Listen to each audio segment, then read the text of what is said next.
A 13-year-old girl with avian flu has been discharged after spending several weeks at a BC hospital. The teen was taken to a pediatric ICU with respiratory failure and pneumonia on November 8th. She tested positive for H5N1 a day later. In a statement, her family says it's grateful to have her back home.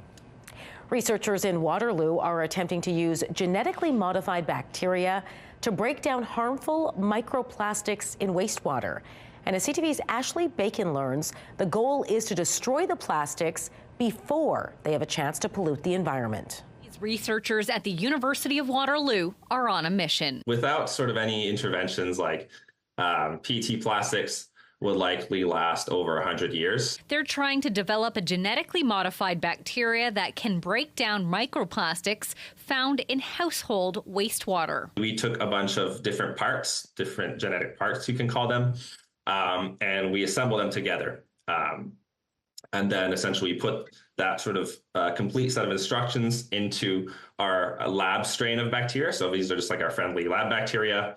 And then we use those lab bacteria to then deliver the set of instructions into the wild bacteria. Using samples of the region's wastewater, they found their modified bacteria could decompose microplastics before they enter the environment. Microplastics that can come from a variety of sources. Typically from things like synthetic clothing. They've been focusing on polyethylene terephthalate, better known as PETS plastic, the type that can be found in most aspects of everyday life, such as in carpets or food and drink containers. We used in our project the container for that was holding oregano, and we saw that by putting that container in proximity to these bacteria, that you'd get full degradation of that plastic. Chemicals in these plastics are associated with insulin resistance, cancer, and decreased reproductive health.